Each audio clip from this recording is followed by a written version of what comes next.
Grooving is a form of renewal. It's interesting, sometimes I'm aware that all the elements of our service may not be as obviously connected as you think. And yes, they are crafted behind the scenes in the poems that I choose and the songs that we choose and all these elements. And sometimes it's just like a little more obscure. But other times it's all really beautifully integrated and the same message comes again and again, like today. Like I couldn't love that reading anymore. And what it has to do with stripping down. And then the song that really just affirms the same thing.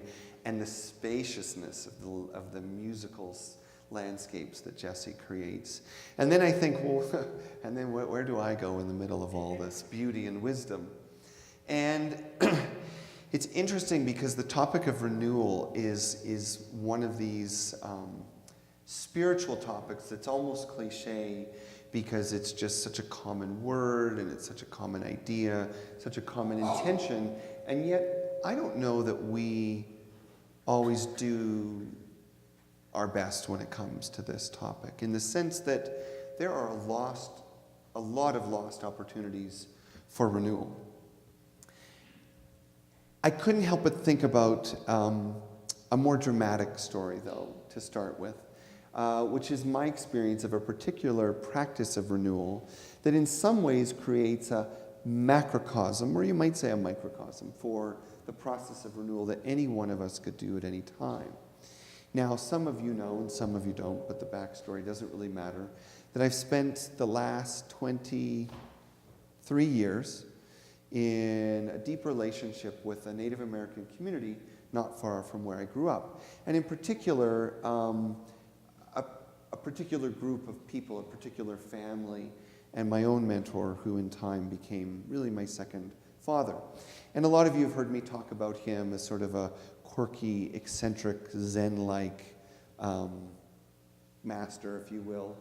And one of the earliest traditions that I practice, which is a tradition of renewal, is something that in their culture they call hanblecha. And hanblecha, which means to cry for a dream or to cry for a vision, is something that in English people call vision quest. And you're going to see how this all comes together, hopefully by, the time that we go. But at any rate, the first time I did this hanblecha, it was as an offering of myself in thanks for a healing ceremony that had been done for me. And some of you know it's kind of a dramatic story. I'm not telling that one today. I had a structural issue with my bones and my legs and my hips.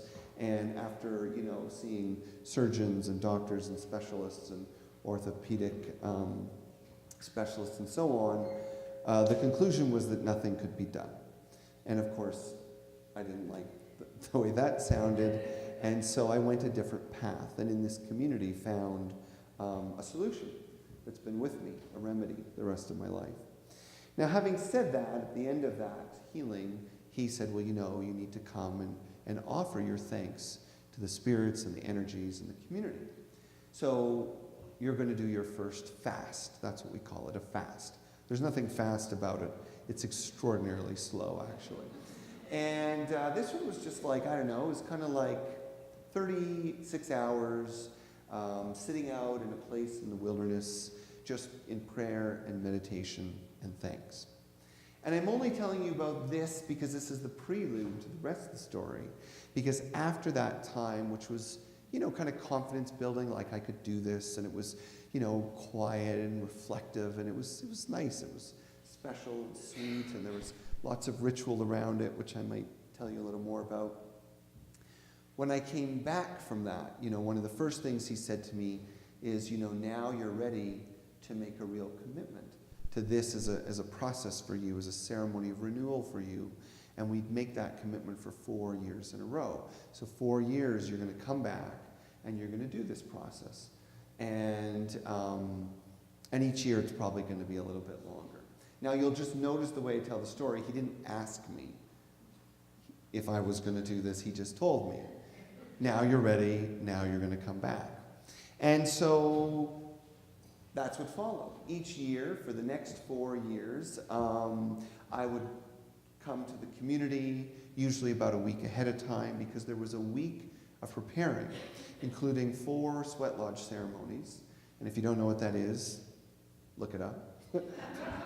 Or come talk to me afterwards. But a ceremonial steam bath with its own process of renewal in it, and a very intensive time of reflection and purification before setting out into this quest.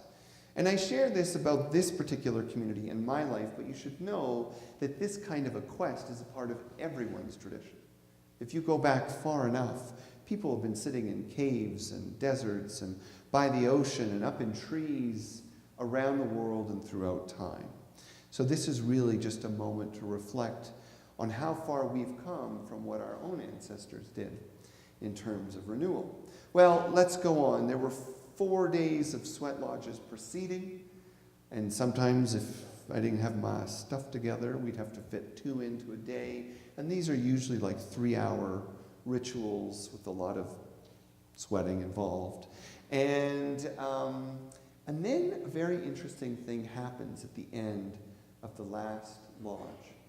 The community comes, your family and friends come to support you, because in that final lodge, a transition is made internally in which you move from the world of the human dimension, the physicality of life, and into the spirit of things. And you're covered with a blanket, so that when the door opens on that tent, on that lodge, no one can see you in your spirit form. Because if you've ever seen a ghost or a spirit, it's kind of spooky. We don't always know what's going to happen, so you got to control that energy and contain it. So the quester is contained in the blanket, and then they're taken out and then led by drum and song far from the ceremonial site to a place where they're left. In my case, as a gentleman, a pair of shorts, a blanket, and that's it. Inside a circle about as big as a king-size bed. In fact, I'd say a king-size bed is probably much bigger than the circle. And then you sit there for as long as you've been asked to sit there. Now, different traditions are different. Some traditions you can leave when you feel you got what you needed. Some traditions will push the limits of human imagination, and some traditions simply ask for inspiration. How long is Jonathan going to go? And then I just do whatever I'm told. Or in this case, whatever my dad tells me. So we're now looking at, 3 days, 3 nights, 4, and there's no food, and there's no water, and whatever weather comes, that's what you get. So if it's 110 degrees every day, as it was some days, or if it's 55 degrees and raining, that's just what you get. And in that space, really what's happening, hopefully, if you're not just sitting there waiting for it to be over and thinking about I was going to say a turkey sandwich. It's a weird example. If you actually pay attention to what's going on, what you realize is that the vastness of your mind and your life begins to shrink, little by little, as tending to the moment becomes more and more important, and tending to what you want and what should have happened, and the way people should treat you, and the money you should have, and the health you wish you had, all start to just slowly become less and less important. Because there's nothing else happening in that space but that moment. There's no one to talk to. There's no one to call. There's nowhere to write a note. There's no book to read to get smarter or find an answer. There is only the moment to experience you and the natural landscape that God created for all of us. And as your universe gets smaller and smaller and smaller, until the only thing that exists is your breath. And when it's 100 degrees, it's amazing. It's amazing how after a few days of 100 degrees, you can smell water on the air.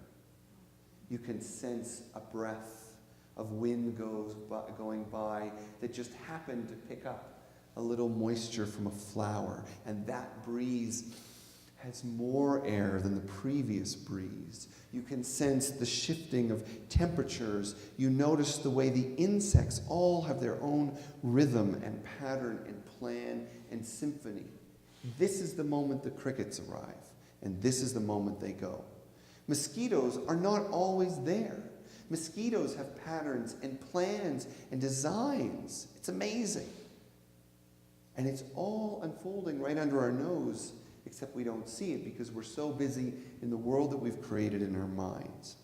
Well, anyway, the world gets smaller and smaller and smaller until there's nothing left but you and your prayer. You and your surrender. You and the realization that you are not in control of anything. And that the deeper you move into that surrender, the more you start to sense something else showing up. And it doesn't start like an answer or an insight or a vision. It actually starts like a silence inside you. And then it expands out. Your awareness is now integrated into the stillness that is at your core, and as that moves out, your awareness grows again, but this time, instead of from your mind, you might say from your heart, or even from your soul. And in that space, you experience your connection with everything and anything. It's all there. It's all there with you. It's all there inside you. And so, what you ultimately face is choice.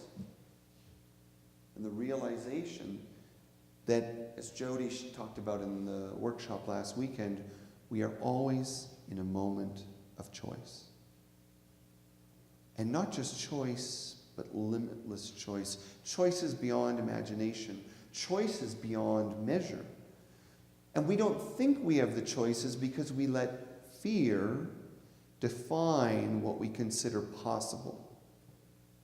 But what fear defines is not real. It's just what we allow. So we say things like, well, I could never dance in church. People don't do that. Or I couldn't. I don't want to be seen doing that. I don't want to feel myself doing that. The humiliation would be too great. Well, of course you can dance in church. Frankly, you can run circles around here. I mean, we might ask you to leave. But it's a pretty open space. I don't mean here. I mean your life. This world. But boy, the choices, they just seem so far. They seem so difficult. To say no to that person, to say no to that behavior, to say no to that habit, to just say, I need to move on. How difficult that can be when we allow the world of the mind to become more real than the world of the spirit. And that's really what our rituals of renewal are about. So whether it's taking yourself out into the wilderness and sitting for 4 days, or whether it's going into a sweat lodge, or a confessional booth, or a yoga class, or a morning meditation, we have these opportunities to just time out, to just stop everything, and not even make that time be about everything. Like, it's amazing how we try to make everything so productive, right? Well, I better get something out of that yoga class, better get something out of Tai Chi, better get a message from my meditation. Instead of truly stepping in to the faith in the spirit that has created everything that is. I mean, how absurd that we cling to our fears and our desire to control rather than turning it over to the one thing that created everything. Imagine that. If you were on a work team and you had a chart on the wall, pros and cons, the things I've created, the things God has created. What would those two lists look like? I have created, well, a mess in several areas of my life. I've had a few jobs, some good relationships, some not so good. God, supernovas, hippopotamus, well, everything. So where's the faith? Where's the trust? Where's the hope? And that's why renewal has to be a thing. It's a ritual. It's a choice. You know, I was thinking about some of these core qualities, and every now and then we have like little take-home points. But if you want to change something, if you want to stay connected, if you want to affirm something and savor something, then the rituals of renewal will be critical. Whether they're big or small, whether they're daily, weekly, or seasonally, they're critical because what the ritual of renewal does is it opens the space for you to let the fullness of your life contract and dissipate so that the magic and power of your spirit can then be revealed. And then you begin again. That's why it's renew. 7's a nice number when it comes to spirituality, so let's just wrap up with the 7 steps of renewal. It starts with intention, doesn't it? Like you have to want to do it. When you wake up in the morning, before you get out of bed, what is the renewal practice? When you wash your face, do you ever pray with the water? Do you ever ask God to let the water cleanse all the negativity from your heart and mind? How about in the shower? So it starts with intent.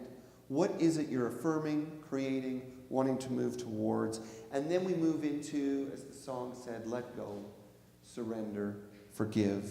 There is no renewal service or ceremony or ritual anywhere in the world that remains begrudging the whole time. That's not renewal. And then the fun stuff comes on the other side of it. It's openness, curiosity, and discovery. Openness means you don't know what's next. Curiosity means that you're willing to learn. And discovery means you have a sense of adventure. Yes, about your own life every day. You say you couldn't do that because it might break someone's heart. How do you know that? Be curious, be open, let them have their own experience.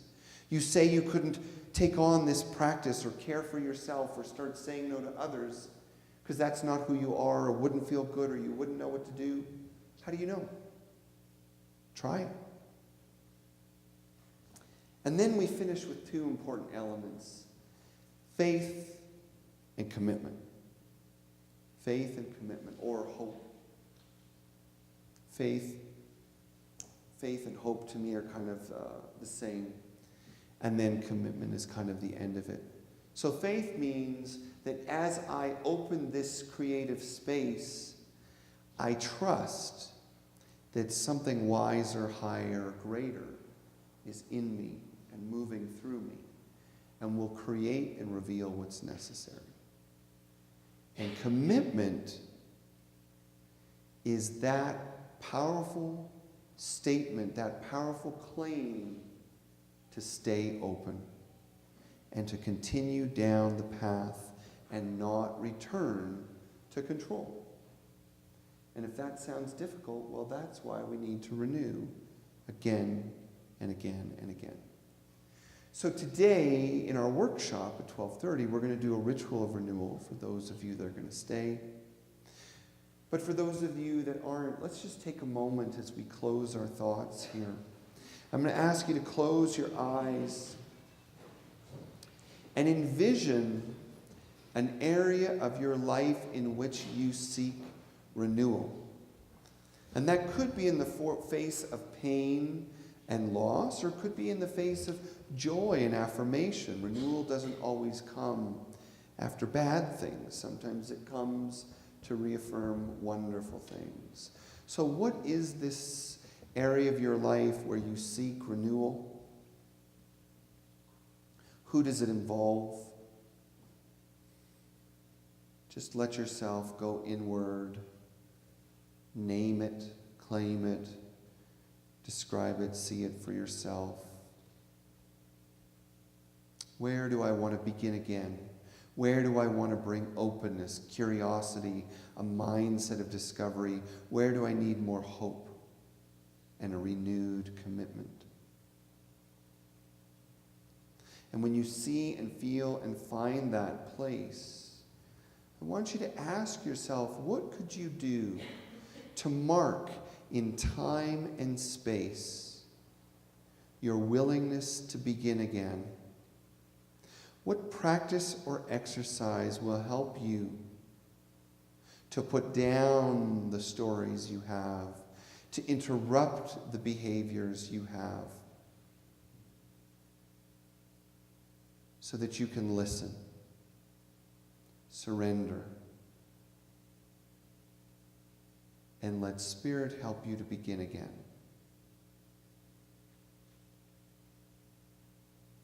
Make this commitment in your mind now for whatever this ritual is, wherever you need to do it. A journey to the mountains, an afternoon in a park, an hour in a chair at home. What do you seek to renew? What will you do to create that opening? And can you make the commitment to invest in that renewal again and again?